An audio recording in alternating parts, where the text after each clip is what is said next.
Somos médicos intensivistas. Súmate al reto y quédate en casa. Quédate en casa, te necesitamos. Quédate en casa, por favor, te queremos ayudar y ayudarnos todos. Quédate en casa, no colapses el sistema. Esto lo tenemos que hacer entre todos. Quédate en casa. Súmate al reto. Quédate en casa, trabajamos por ti. Yo me quedo en casa y por si acaso alguno se resiste, el Gobierno tiene desde mañana, la potestad de obligarse a que no se muevan. Buenas noches. El Consejo de Ministros, en una reunión extraordinaria, aprobará mañana esa declaración de estado de alarma por el coronavirus. Un día más, los acontecimientos nos sobrepasan, pero lo importante es cuidarnos unos a otros. Esa es la clave para evitar el contagio y por eso, un día más que palabras, abre los teléfonos para que ustedes nos llamen, si lo deseen, a ese teléfono que ya aparece, el 983 370035, 370035, para intentar despejarles las dudas que puedan tener. Y para hacerlo, hoy tenemos a una médica hospitalaria, Rosa Iván. Buenas noches. Buenas noches, Nati. Muchísimas gracias por estar aquí. A vosotros. Yo sé que es un día complicado, lo decíamos antes de empezar. Todos tenemos hoy una situación extraña.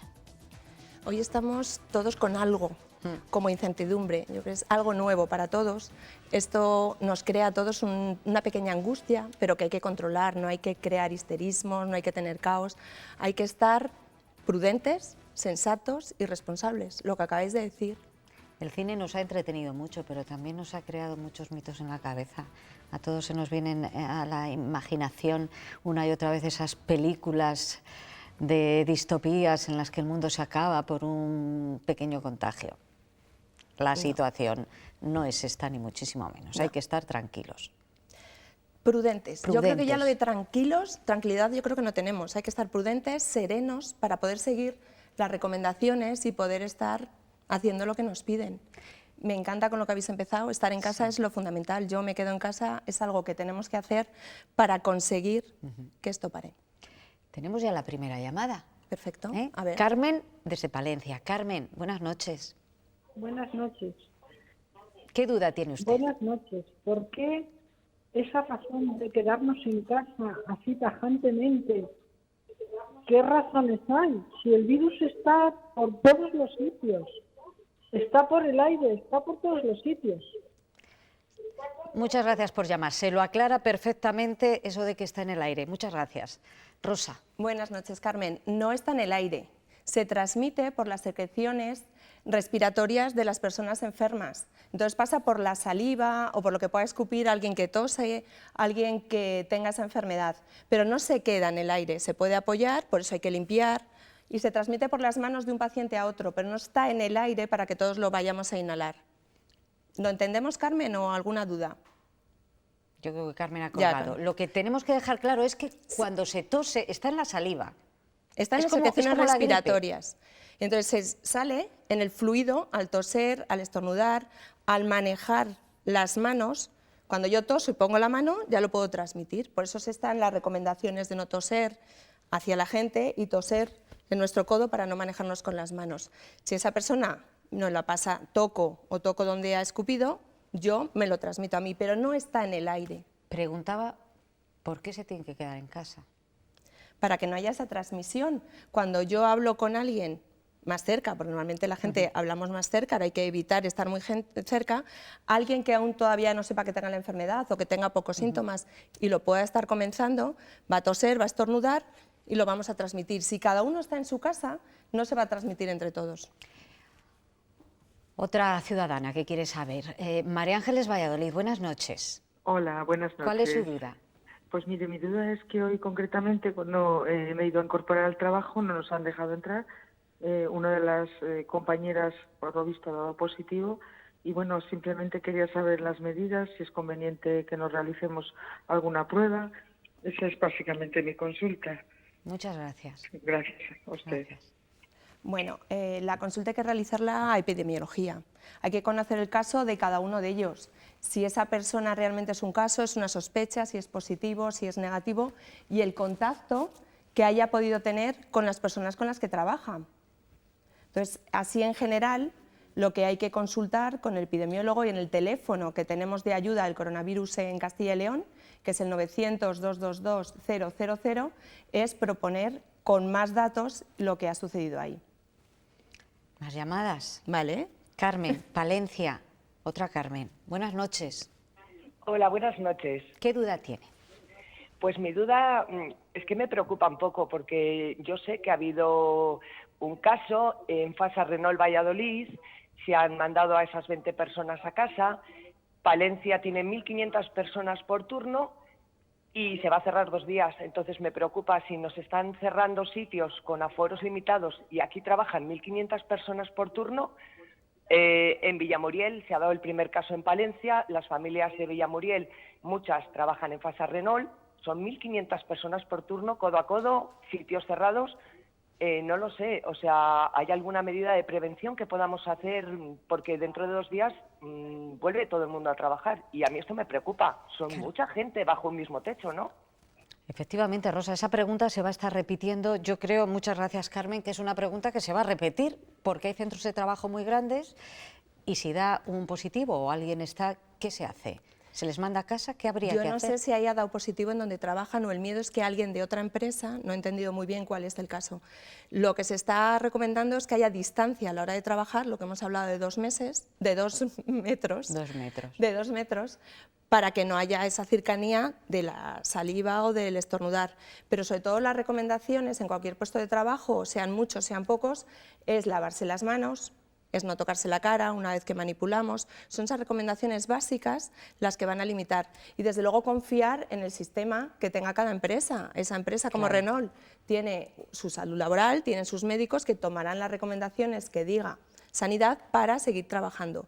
Si hay un caso, la gente cercana, los que hayan trabajado con él, serán los que se irán estudiando. Es que hablar así en general es alarmar. Yo creo que cada empresa, cada caso tomará las recomendaciones que haya que tomar. Yo creo que ahora es conveniente que nosotros les pongamos un vídeo, así lo llamamos, una noticia que hemos elaborado nuestros servicios informativos, nuestro Departamento de Economía, hablando precisamente de la situación de Renault. Lo vemos. Confirmado el primer positivo en una de las grandes fábricas de Castilla y León. Hay una docena de aislados. Al tiempo, Renault ha anunciado un parón de todas sus plantas durante el lunes y el martes por falta de suministro, aunque se ha planteado la posibilidad de abrir motores esos días, que no confirma la empresa. Ya durante los últimos días estamos tanto a nivel Junta de Castilla y León como Ministerio viendo la dificultad que va a tener piezas. También hay otras fábricas de automoción en Castilla y León u otras empresas que tienen también esa falta de logística. Coincide con la preocupación de muchos trabajadores ante futuros expedientes de regulación. A lo largo de las últimas horas se han multiplicado los contactos con los sindicatos. La cadena de suministro está fallando. El empleo está en el aire en muchas empresas. De hoy al lunes puede que haya unos 200.000 trabajadores en Castilla y León, 200.000, en el que la empresa que ha utilizado como en el ERTE... La clave estaría en que fuera por causa mayor. Que es un informe de sanidad en el que se marque el cierre patronal, el cierre de actividad empresarial, porque hay una persona infectada o haya una cuarentena suficiente para parar la producción. Y que conllevaría derecho a prestaciones y tiempo para negociar. El Gobierno lo anunciará pronto. Desde el martes haya claramente una normativa nueva y exclusiva para marcar las pautas del ERTE. Mientras tanto, las empresas solo pueden acogerse a la merma de producción. Si en ellas hay menos de 6 empleados, no hay ni ERE ni ERTE, porque la negociación depende de ellos mismos. Estas dudas van a ir surgiendo. Hay que recordar que todos somos nuevos en esta situación. Nos ha pillado a todos totalmente desprevenidos, a los sindicatos, a la parte de la patronal, al propio Gobierno. Hoy nosotros hubiéramos querido que estuviera aquí algún representante de la Administración Central del Gobierno de la Nación para que nos explicasen qué es lo que va a pasar a partir de ahora, sobre todo tras el anuncio que hacía esta misma mañana Pedro Sánchez. Faltaban unos minutos para las 3:30 de la tarde cuando el presidente del Gobierno ofrecía una declaración institucional para anunciar esa medida extraordinaria contemplada en el artículo 116 de la Constitución. Esto es un resumen de esa intervención que lo ha cambiado todo. En el día de hoy acabo de comunicar al jefe del Estado la celebración mañana de un Consejo de Ministros extraordinario para decretar el estado de alarma en todo nuestro país, en toda España, durante los próximos 15 días. Estamos solo en la primera fase de un combate contra el virus que libran todos los países del mundo y, en particular, nuestro continente, Europa. Tardaremos semanas. Va a ser muy duro y difícil, pero vamos a parar el virus. Eso es seguro, con unidad, con responsabilidad y con disciplina social. La colaboración de los jóvenes es decisiva para cortar los contagios y por eso deben limitar los contactos y mantener la distancia social. La distancia social de los jóvenes, de eso vamos a hablar mucho. Antes tenemos otra llamada. Esther, creo que de Valladolid. Esther. Sí, buenas noches. Buenas noches. Cuéntenos. Yo quisiera saber qué riesgos hay las que vamos a trabajar, por ejemplo, en el tren y en el autobús. ¿Qué riesgo tenemos? Muchas gracias, Esther. Pues lo que ya se ha comentado es que hay más riesgo al estar más gente cerca. Se evita, no sé si se acabará quitando el transporte público, Sí, que es una de las medidas. Lo acaba de anunciar también la Junta de Castilla y León. A partir del lunes se suspende el transporte urbano público, al menos en las ciudades de Valladolid, Salamanca, creo que Segovia, Burgos y León. Y supongo que esta medida se irá extendiendo porque es uno de los focos posibles de contagio. Lógicamente ahí estamos todos más cerca. La gente no contempla a veces el taparse, como hemos dicho, no hay esos 2 metros que hay de distancia y tocamos todo. Uno tose, toca, entonces llevamos años diciéndolo también para la gripe, igual esto sirve para que todos cojamos buenas costumbres, pero sí que es un foco. Sí, hay que lavarse, no tocar, no tocarse luego la cara, y pero determinados servicios pues no queda otro que en estos 15 días, al menos 15 días, se suspenda. Es lo que decíamos del social. Creo que tenemos a Verónica. Verónica Valladolid. Soledad Valladolid, perdón. Buenas noches, Soledad. Hola, buenas noches. Mire, yo quería comentarle mi caso. Yo llevo 4 días con catarro de nariz y picores en la garganta. No tengo fiebre, pero me varía la fiebre muchas veces. Unas veces tengo 35, otras veces tengo 36,5. Nunca tengo parecido. No sé si lo tendré, no lo tendré, saldré, no saldré, ¿qué haría? De entrada, lo que se está recomendando, primero, los síntomas claves, fiebre y tos. Tos sí, fiebre no. Moco, rinorrea, moquete de nariz es menos típico del coronavirus. Típico. O sea, no es muy típico de ello. Si no tengo fiebre alta, lo de fiebre, si yo tengo 35, fiebre alta es a partir de 38.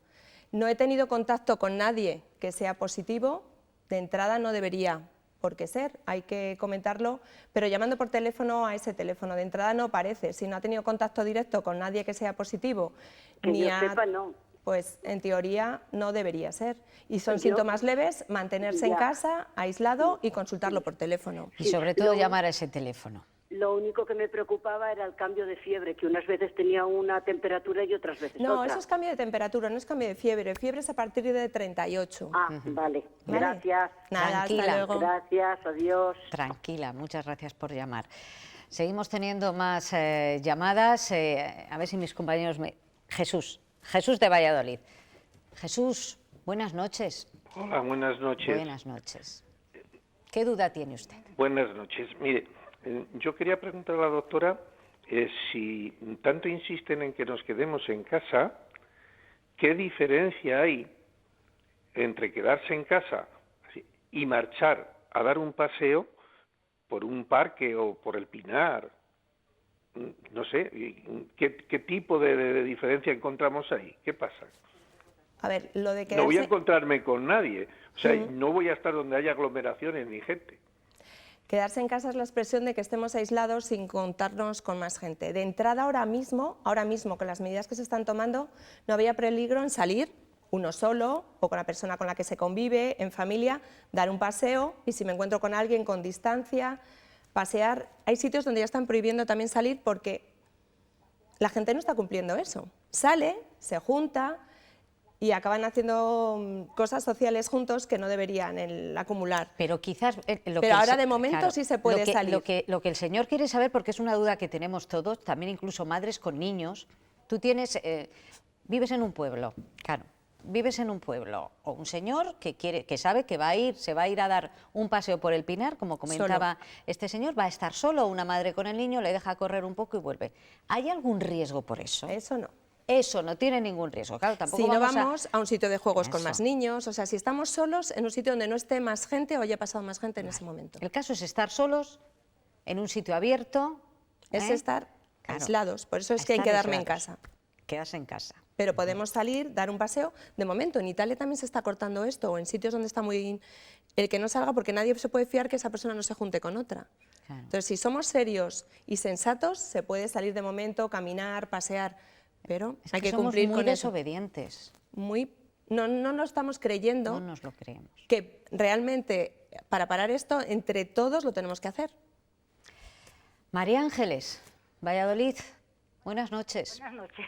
Cuéntenos. Mira, estáis hablando de esto del virus, de las infecciones, de lavarse las manos y todo lo demás, ¿no?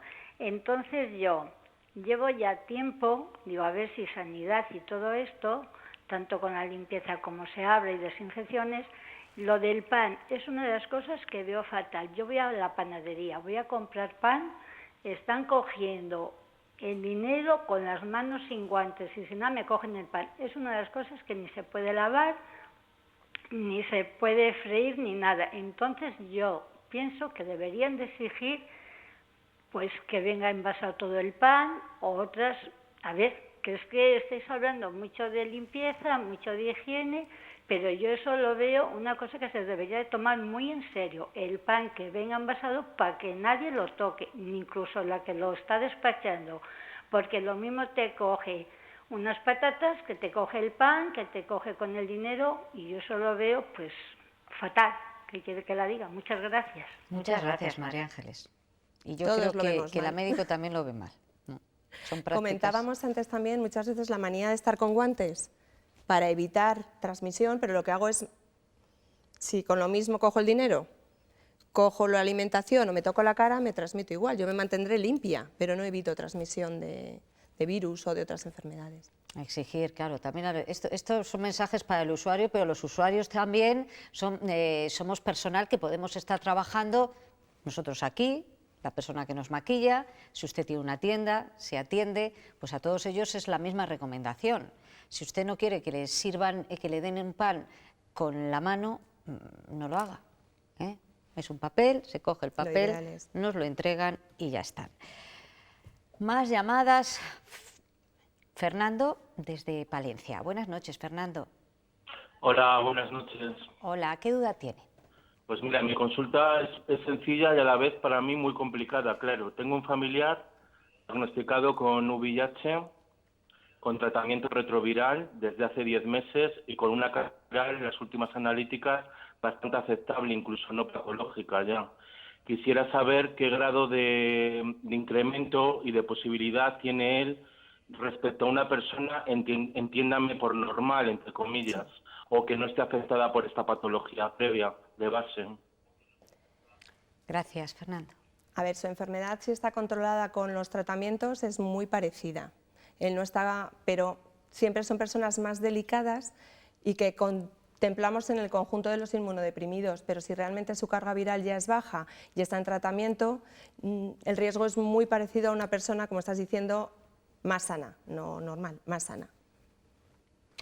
Víctor, Valladolid, siguiente Hola, persona. buenas noches. Buenas noches. ¿Qué quiere Mira, usted saber? yo quería hacer la consulta de mi mujer está embarazada y el lunes tenemos que ir al Hospital Río Ortega a que le hagan la ecografía de los 3 meses y quería saber si es aconsejable ir o llamar para que la cambiaran la cita o alguna cosa así. Desde los hospitales, de todos ellos, y desde los centros de salud y otros centros sanitarios, lo que se está intentando es que las citas que no sean necesarias o urgentes se están retrasando, se están haciendo actividades que no son absolutamente necesarias ahora, también se están retrasando. Yo creo que en un embarazo la eco de los 3 meses sí que es importante. Lo que se está aconsejando es llegar en el momento que sea la prueba, no tener que esperar allí rodeado de mucha gente, llegar, hacerlo. Pero si tenéis mucha duda es llamar, si se puede retrasar en un tiempo, pero claro, ese tiempo no sabemos lo que va a ser ahora. Claro. Puede ser 1 mes, 2 meses, lo que estemos todavía con esta infección, y el embarazo sí que hay que controlarlo. No llegar mucho antes, llegar en el tiempo justo e intentar no contactar con mucha gente allí. Es mi recomendación. Muchas gracias a usted por llamar. El Gobierno está actuando y el personal sanitario lleva días trabajando sin descanso, incluso con horas extras, como está haciendo aquí. Pero hay que evitar el colapso, eso es lo imprescindible, que es lo que se tiene que atender.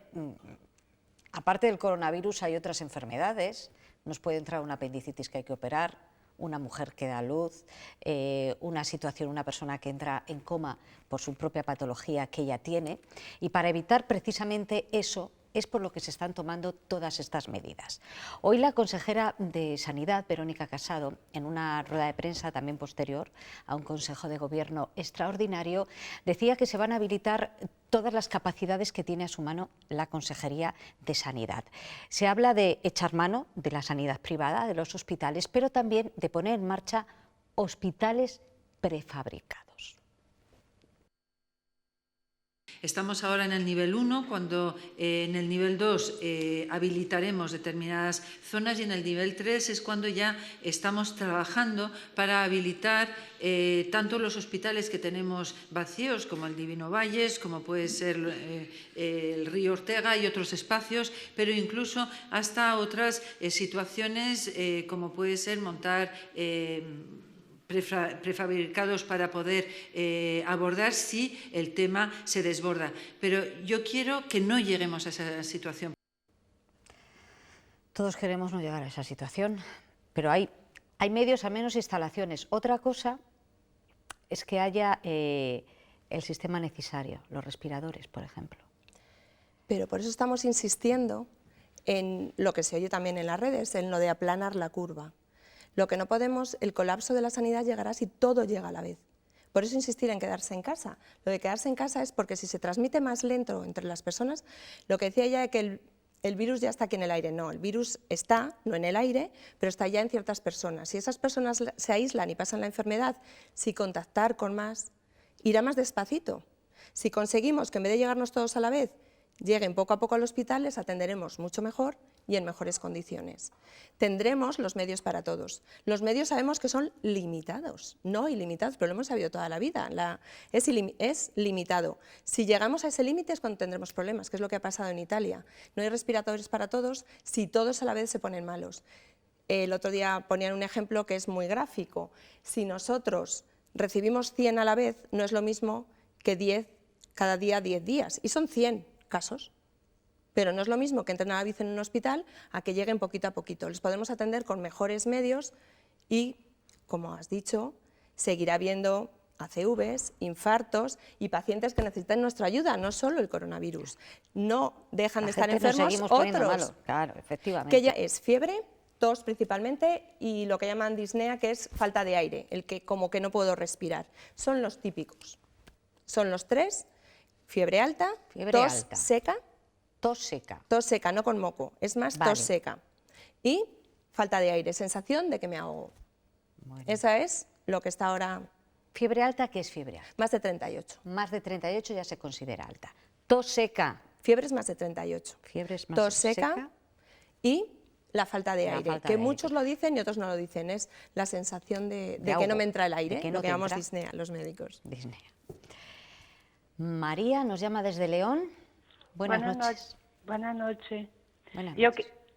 quería una información, un ejemplo, si una persona estornuda o tos y si la bacteria se cae en algún sitio, o en un sitio de madera o de hierro, si caso, ¿cuánto tiempo la bacteria sobrevive en el local si la persona toca para transmitir? ¿Cuánto tiempo tarda? Vale, gracias.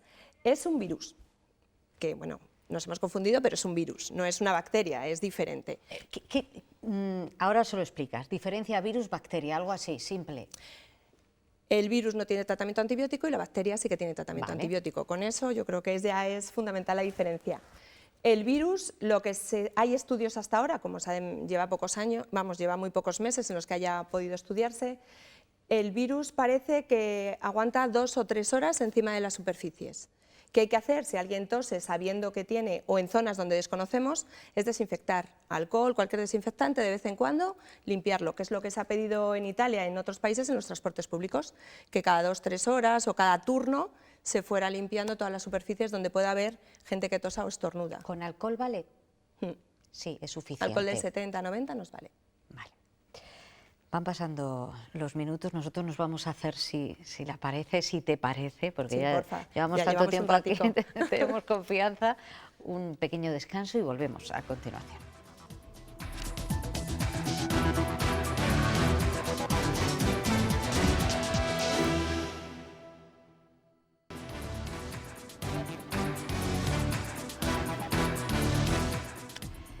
Ya estamos de vuelta en este Más que Palabras, dedicado ya desde hace varios días exclusivamente a la crisis sanitaria provocada por el coronavirus. Ustedes son los protagonistas, sus dudas también nos importan a nosotros y por eso tenemos aquí a una facultativa, a una médico, para que les resuelva todas las dudas que tengan. Y seguimos con la ronda que no para. Rubén desde Salamanca. Rubén, buenas noches. Hola, buenas noches. Dígame. Gracias por cogerme la llamada. Mire, mi caso es el siguiente. Tengo una hija de 14 años con síntomas que me han parecido a mí también, con mucha tos seca. Hoy ha tenido un poquito de fiebre de 38,3 y con malestar así generalizado. Hemos ido al centro médico y nos han dicho que puede ser un cuadro vírico. Pero claro, que sigamos observándola y tenemos grande preocupación por eso. Muchas gracias, Rubén. Lo que le han comentado después de explorarle es lo razonable. Si no hay un contacto directo, si no hay una sospecha por epidemiología de que haya estado en una zona o en un foco donde es más probable tenerlo, de entrada lo que se manda es a casa en observación y ver evolución. No se hace otra cosa. Usted es lo que está haciendo. ¿Su hija está en casa? Sí, claro, en casa está sin salir, claro, estamos todos. Eso. Pues es lo que hay que hacer. ¿Han tenido contacto con alguien No, que no. pudiera estar afectado? No.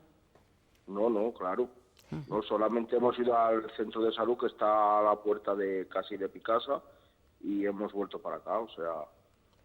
Pues sin haber un contacto directo con alguien que ha salido positivo o de una zona de foco comunitario, que ya están, se saben, Madrid, Vitoria o zonas donde está más, hay una transmisión comunitaria, de entrada no hay que hacer nada más, observación y ver evolución de ese cuadro. Si empieza a encontrarse peor, se fatiga o no se controla, es volver a llamar para que la vean. Mejor que ir al centro de salud, llamar y pedir ayuda si se pueden ir a casa. De acuerdo. Muchas gracias. De nada, Gracias. que vaya bien. Una joven, 14 años, por eso una recomendación que yo sé que Rosa tiene especial interés en lanzarla esta noche, que los jóvenes no salgan. Lo de yo me quedo en casa no es solo para la gente mayor, yo me quedo en casa es para todos. A mí sí que me preocupa, y viniendo hacia aquí, lo he comentado, que veía bandas de chicos igual. Si la gente sale, no se queda en casa, los padres no ponemos límite a que no salgan, tampoco es que salgan a la calle, ¿vale? Pero se juntan. Yo estaba viendo debajo de mi casa en un banco 5 o 6 chavales juntos, riéndose, yendo a tomar algo, los botellones para este fin de semana estoy segura que se mantienen, entonces pueden salir a dar una vuelta, lo que no pueden estar juntos, y un botellón con cada uno a 2 metros no me lo creo que lo hagan. Entonces, por favor, el yo me quedo en casa es para todos. Si queremos aplanar la curva, evitar que haya transmisión, no es salgo poco, me junto poco o me junto en casa todos los amigos, es no salgo, no estoy por ahí y si doy una vuelta con un amigo a una distancia, me aireo y vuelvo, vale, pero poco más. Las discotecas, desde luego, espero que se cierren, no sé si ya habrá orden o no de que los sitios de ocio se cierren, pero si no se cierran tenemos que ser los suficientemente responsables los padres de no dejar salir a nuestros hijos, aunque se enfaden, aunque no lo vayan a entender, con 14, 15, 16 años, 18, no lo entienden, pero hay que hacerles vivir que esto es algo excepcional, que en 2 o 3 semanas pasará y que ayudamos todos a que no vaya más y que no colapsemos lo que hemos hablado del sistema sanitario, por favor. Y seguramente también personas de nuestra edad en estos momentos están pensando, bueno, pues me voy a ir a casa de unos amigos, vamos a hacer una cena o nos vamos a tomar algo, a charlar, a pasar la tarde para no estar aburridos, la tarde-noche. ¿Qué hay que hacer? Lo que se recomienda es cada uno en su casa. Si hacemos una pequeña reunión, pues poquitos, en espacios amplios, ventilados, con 2 metros. O sea, si no voy a un bar, pero hago el bar en mi casa, hago lo mismo. Poquitos, aireado y teniendo una serie de recomendaciones, las que hemos hablado, de no tocarnos, de no saludarnos, pues no la podemos jugar, pero lo ideal es que cada uno esté en su casa. Nos va a costar, a la gente de España, mediterráneos, nos va a costar, pero son 2-3 semanas en las que podemos ayudar mucho. Tenemos otra llamada. Belén Peñafiel. Buenas noches, Belén. Hola, buenas noches. Buenas noches. A ver, Sí. mi problema, yo soy diabética, ¿no? Entonces, no salimos de casa, aunque estamos en una zona muy tranquila de momento. No salimos de casa, pero, claro, yo tengo un padre en una residencia al que he dejado de ir a ver porque por las normas que han marcado la residencia, y luego tengo a mi suegro que está en otra residencia, pero en el servicio de día, ¿no? Él va por las mañanas y regresa por las noches. Entonces, ahora ya, desde esta noche que ha llegado, ya nos lo tenemos que quedar en casa. Entonces, tiene que quedarse en casa porque no le admiten en la residencia. Entonces, yo soy diabética de tipo 1, creo que soy persona de riesgo, entonces es ver qué tengo que hacer para que no tenga ningún problema. Ni él ni yo, claro, lógicamente. Pero claro, me da un poco de miedo. Aunque por aquí están las cosas muy tranquilas, pero nunca se sabe por dónde pueden salir las cosas. Rosa. Las recomendaciones son las mismas para todos los de riesgo y sin riesgo.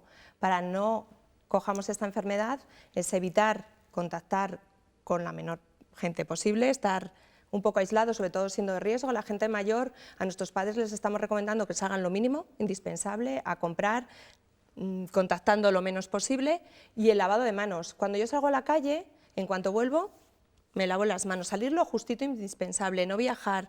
Aunque vosotros digáis que vuestra zona es tranquila, con que llegue alguien de fuera que pueda llevarlo, ya tenemos el lío. Entonces, es no contactar con la gente, mantenerse en casa, y entre los que están en casa, si no entra nadie de fuera, fuera visitas, porque el problema que va a ser ahora, si alguien no me deja entrar en el centro de día o hay aislamiento en domicilio, que no te reciba visitas tampoco. O sea, lo menos sociables ahora mismo con todo.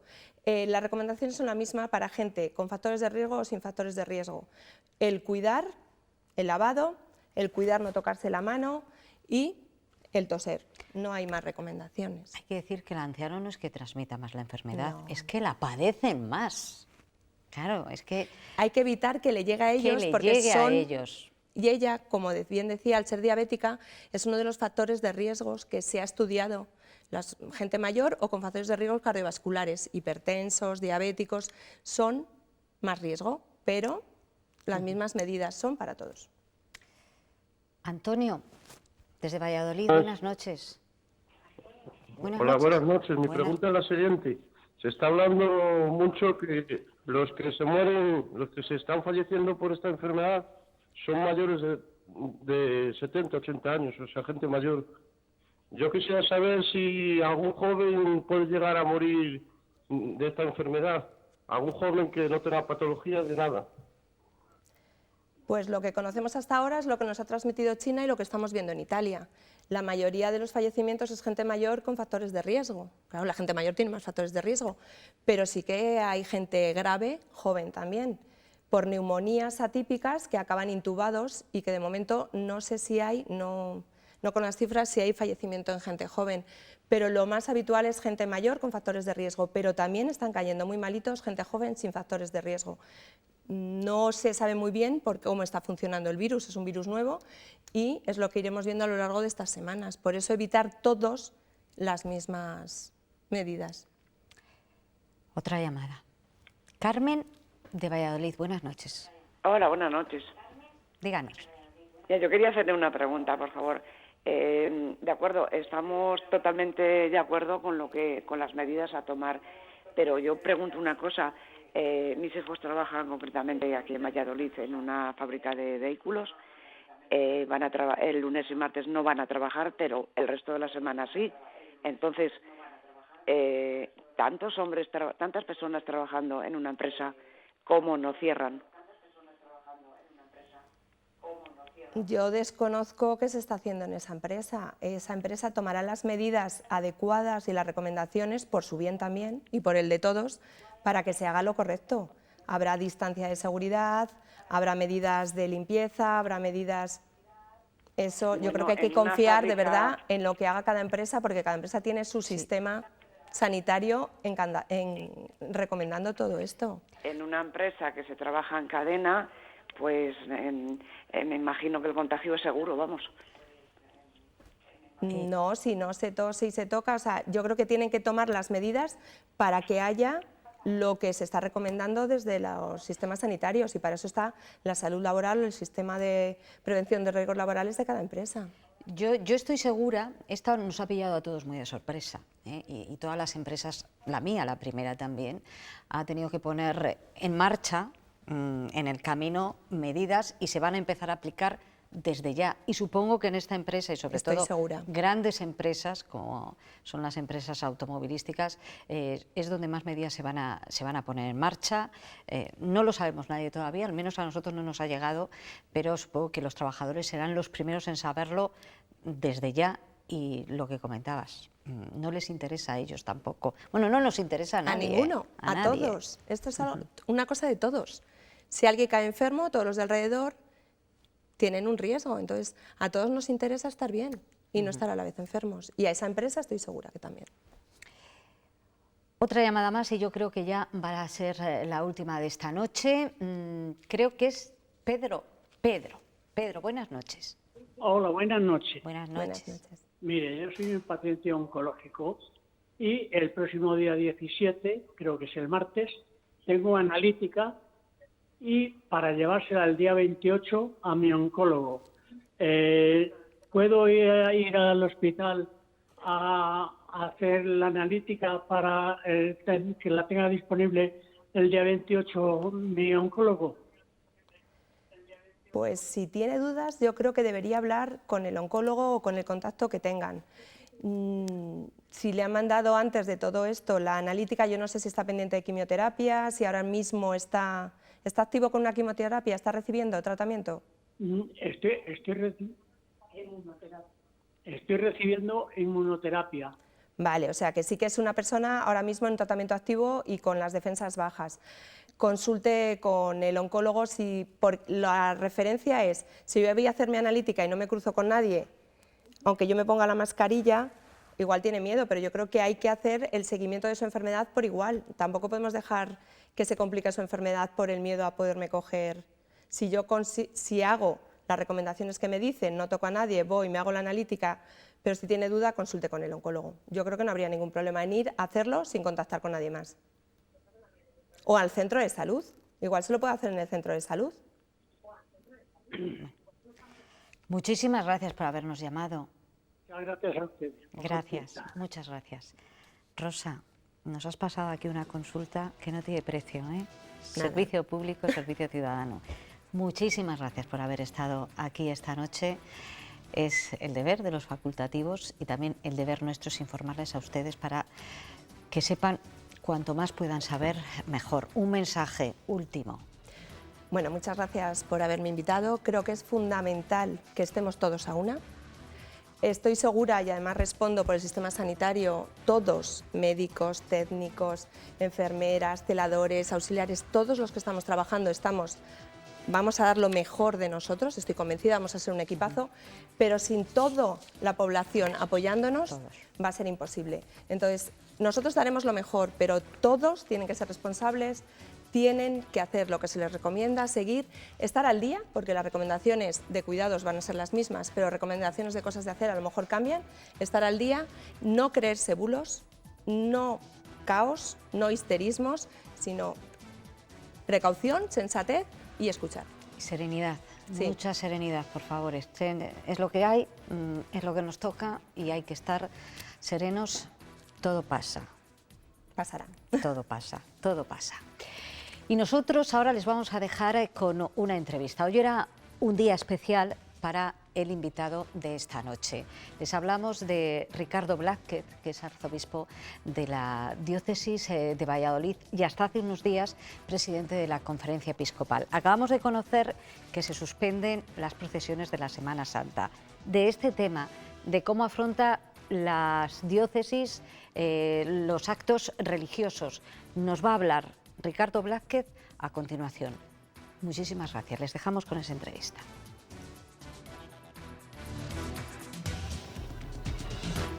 Hoy hace 10 años que se anunció la designación de Ricardo Blázquez como arzobispo de Valladolid. Y hoy, coincidiendo también con esa fecha, nos encontramos aquí, en su casa de Valladolid, en su despacho, en la sede del arzobispado, para mantener con él una pequeña entrevista, coincidiendo además con otra circunstancia. Desde hace algo más de una semana ha dejado de ser presidente de la Conferencia Episcopal. Monseñor Blázquez, muy buenas noches y muchísimas gracias por concedernos esta entrevista. Encantado de esta oportunidad. La actualidad manda. Sí. La entrevista se produce en un momento crítico para toda la sociedad española, en plena crisis del coronavirus. La Conferencia Episcopal, aunque usted ya no la preside, sí que va a tomar también sus medidas con respecto a esta crisis. Yo le quiero preguntar lo primero, ¿qué se va a hacer con respecto a la Semana Santa? Miren, nosotros como diócesis, como obispos de las diócesis, en primer lugar queremos seguir las recomendaciones que las autoridades competentes nos hagan. Ellos están más informados, tienen el asesoramiento de los técnicos debido y tienen la autoridad para decirnos cómo hacer, y nosotros lo vamos a seguir de una manera leal. No podemos olvidar tampoco que estamos ya con la Cuaresma bastante avanzada y de cara a la Semana Santa. Entonces nosotros queremos contribuir desde la actividad de la Iglesia a evitar en la medida de lo posible el riesgo de transmitir o de recibir, de contagiar o de recibir el contagio de esta enfermedad. Y al mismo tiempo nosotros no queremos dejar de celebrar en la situación concreta excepcional de este año los misterios hacia los que estamos ya muy avanzados en el camino. Tal y como marcan las directrices, hay que evitar las aglomeraciones. La Semana Santa es una aglomeración, con lo cual, según le puedo entender a usted, la Iglesia acepta que las procesiones quedasen suspendidas. Tiene que ser así. Si la autoridad lo decide, nosotros lo aceptamos y no vamos a poner ninguna objeción. Además, para hacer una procesión nosotros necesitamos el permiso de la autoridad competente. Entonces, si la autoridad decide, se suprimen las procesiones, nosotros no vamos a tener las procesiones. Pero los actos se van a celebrar. Nosotros queremos que la Semana Santa se celebre.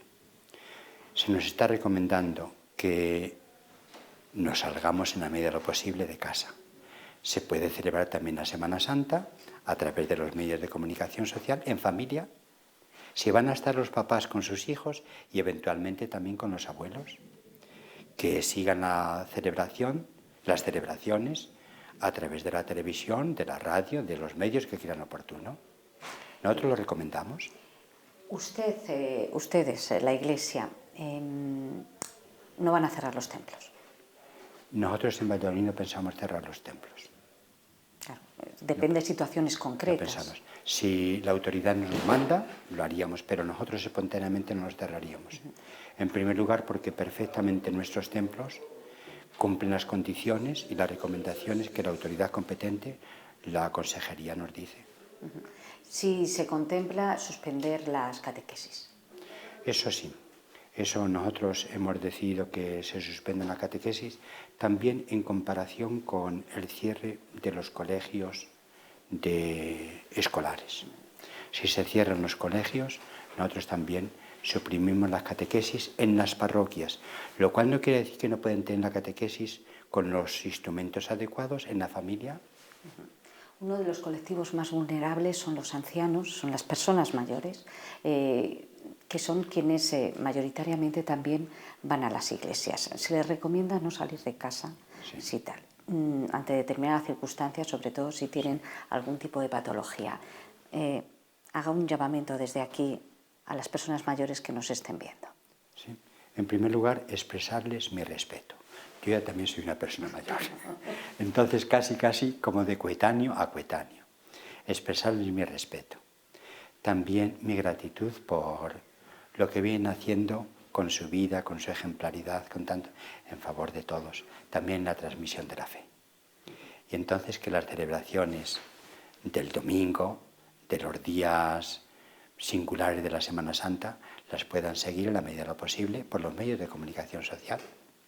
Yo recuerdo a mi madre, siguiendo la Eucaristía de la televisión. Mi madre murió con 92 años, mi padre me había muerto bastante antes. Y seguía las celebraciones, se santiguaba como si estuviera en misa. Pues muy bien, pues lo hagan. La comunión es lo que no puede ser, pero tampoco La comunión pasa. no podemos distribuirla, claro, tantas familias no podemos.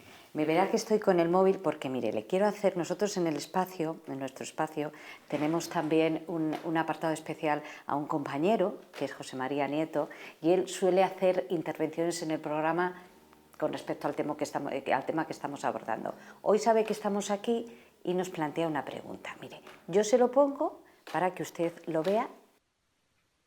Es verdad, Natividad, no sé qué hacer con mi alita de pollo. Pero he visto que estás con el cardenal Blázquez, así que quería aprovechar para hacerle una pregunta a su eminencia reverendísima. Don Ricardo, en estos días en los que tantos nos quedamos en casa con el teletrabajo para evitar los contagios, ¿no sería la hora ya de que la Iglesia se abra a hacer procesiones o vigilias a través de las redes sociales? Dejemos que el Espíritu Santo vehicule su gracia también a través del WhatsApp. ¿Qué le parece la idea? Ahí me parece bien. No está prohibido el que las procesiones por la calle se conviertan en procesiones virtuales para tanta gente de fuera. Me parece muy bien. Pues sí, ¿Cómo no se va a seguir? Y además porque es bellísimo, pensemos el sermón de las 7 palabras en la Plaza Mayor de Valladolid. Que se convierta también en una retransmisión para tanta gente que desde lejos puede seguir el sermón de las 7 palabras. Me parece muy bien. Es la multiplicación de lo que se diga en la plaza, que este año parece que no vamos a poder tener una plaza. Vamos ya, si le parece, a abordar otros asuntos de su trayectoria al frente de la Conferencia Episcopal. Estuvo 3 mandatos, 9 años. Uno en el 2004, si es así, luego estuvo 2 mandatos alejado, que estuvo Monseñor Rouco Varela, y luego regresó de nuevo. Le califican como un hombre tranquilo. Pues no lo sé. Yo os puedo decir en relación con esto, tienen derecho a calificarme, si así lo creen oportuno, como un hombre tranquilo, porque es muy difícil definirse uno a sí mismo. Dios sí que ve el corazón, pero es muy difícil el que uno acierte con las características que desde fuera, y siguiendo la trayectoria de una persona, se pueden perfectamente deducir. Si deducen que soy una persona tranquila, a mí me parece muy bien. Tienen derecho a decirlo y derecho a escribirlo y a hablarlo. Ese comportamiento, usted también, una máxima que ha llevado en sus mandatos, es evitar el enfrentamiento con los gobiernos, un enfrentamiento directo. De hecho, usted no acudió en su día a la manifestación contra los matrimonios homosexuales, una medida que aprobó el gobierno de Zapatero. ¿Sigue pensando lo mismo, que el presidente de la Conferencia Episcopal tiene que estar en otro plano y no enfrentarse a las directrices? Yo, en relación con esto, no fui por varios motivos, pero uno de ellos era el siguiente. Yo, como presidente de la Conferencia Episcopal, represento a la Conferencia Episcopal. Y yo no tenía ninguna representación para poder presentarme como presidente de la conferencia en esta manifestación. No la habíamos tratado en ninguno de los foros. Tenemos lo que llamamos ahora la comisión ejecutiva, la comisión permanente y la plenaria. En ninguno de ellos había aparecido. Entonces yo no podía representar a quien no me había dado encargo para ser representados. Lo que sí coincidió, y hubo elecciones después, y usted se alejó de la presidencia y entró Rouco Varela.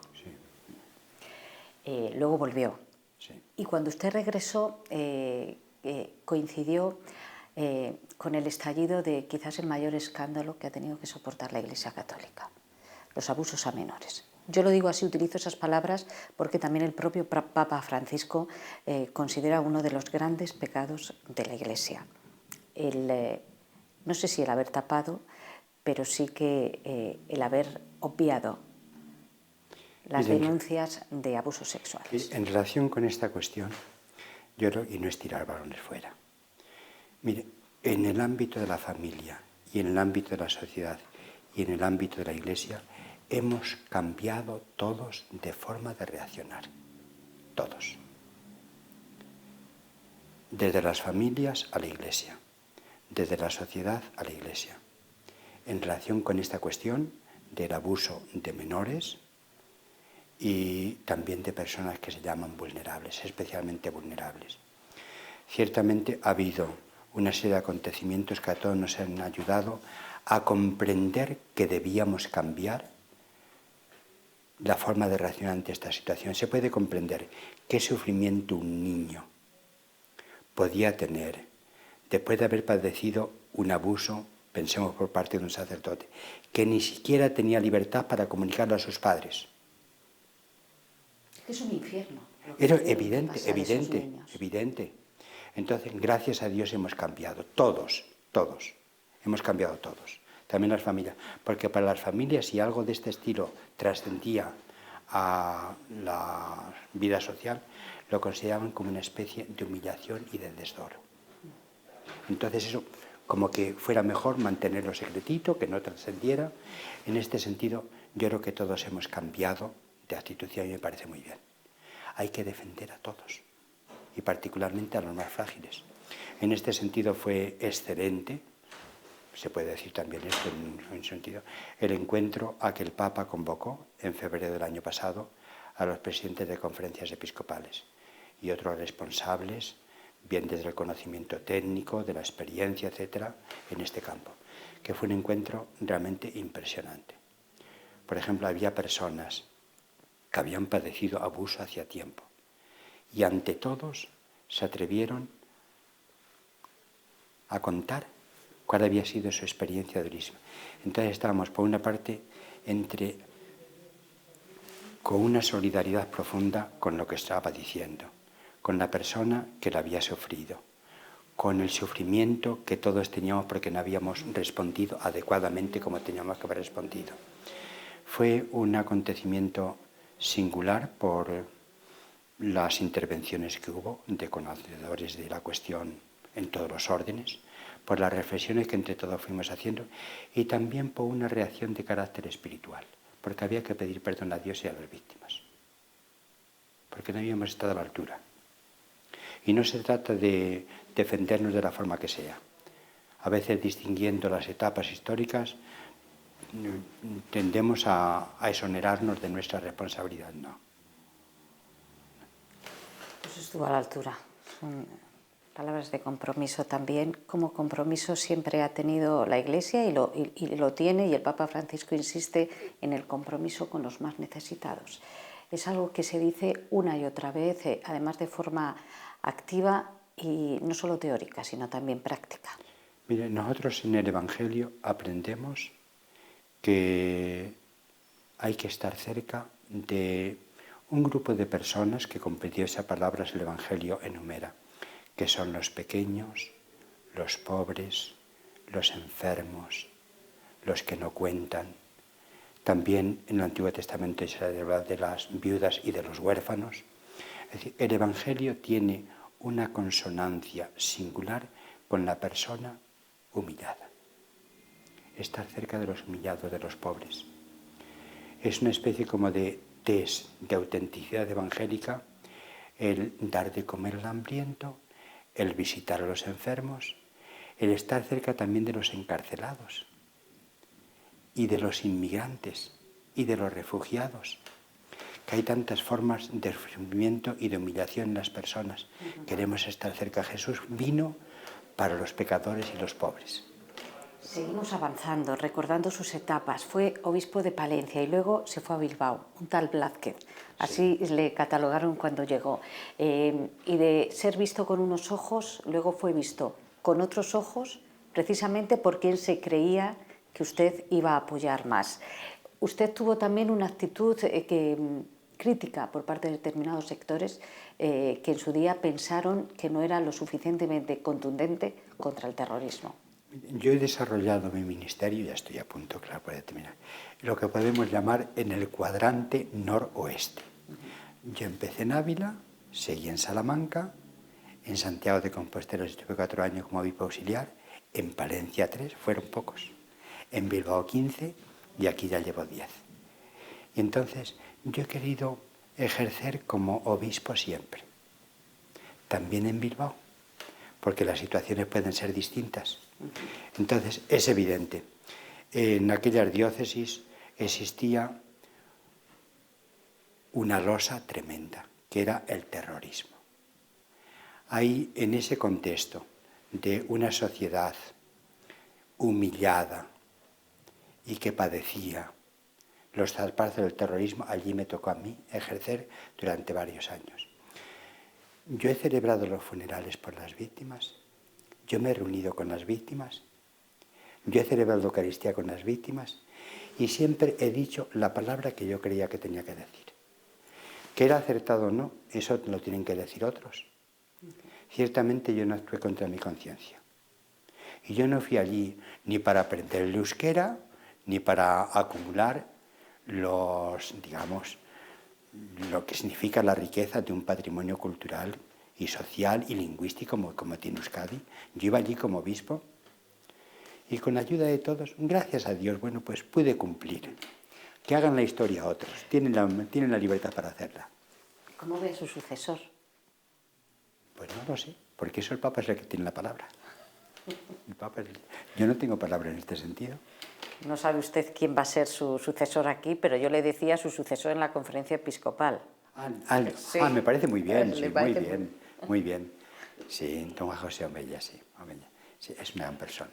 Dialogante que puede jugar también su papel en el diálogo Iglesia... Pues puede hacerlo. Independentistas y el gobierno. Además, a mí hay una cosa que de don Juan José me llama la atención y le agradezco.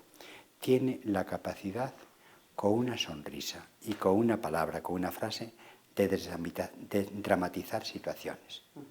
Eso lo tiene él. Siempre está con una sonrisa, y además no es una sonrisa, digamos, remisa y así, es una sonrisa que se convierte en una risa esplendorosa. Es una persona con muchos valores, que estoy seguro, ya lo viene haciendo en Cataluña, en Barcelona, y lo hará también en la conferencia episcopal. Nos vamos ya, tenemos que terminar. Yo quiero tener palabras de recuerdo para Jiménez Lozano, José Jiménez Lozano, que fallecía esta semana, al que usted admiraba también, sí. Y los dos eran muy devotos de Santa Teresa de Jesús. Este despacho está lleno de recuerdos de Santa Teresa de Jesús. Paisanos, el de Langue, yo de Villanueva del Campillo, y claro, aquí desde nuestra diócesis pedimos la cruz pro Ecclesias Pontífice a favor de Jiménez Lozano, por muchos motivos. Es un intelectual cristiano en que tanto la categoría de intelectual como la condición de cristiano se puede afirmar rotundamente y además de una manera sobresaliente. Él colaboró mucho en la gestación y en las primeras exposiciones de las edades del hombre. Él ha tenido la capacidad para revitalizar y darles una especie como de nuevo rostro a figuras bíblicas y a figuras también de la historia, por ejemplo, a Santa Teresa de Jesús, a San Juan de la Cruz. Con Santa Teresa de Jesús nos vamos en este momento en el que el mundo está tan loco, está tan intranquilo de forma global. Es necesario recordar sus palabras. Nada te turbe, nada te espante. Dios no se pasa. Todo se pasa, Dios no se muda. De acuerdo, muy bien. Monseñor Ricardo Blázquez, muchísimas gracias. Encantado. Muchas gracias por esta oportunidad. Un saludo a todos. Que pasen buena noche.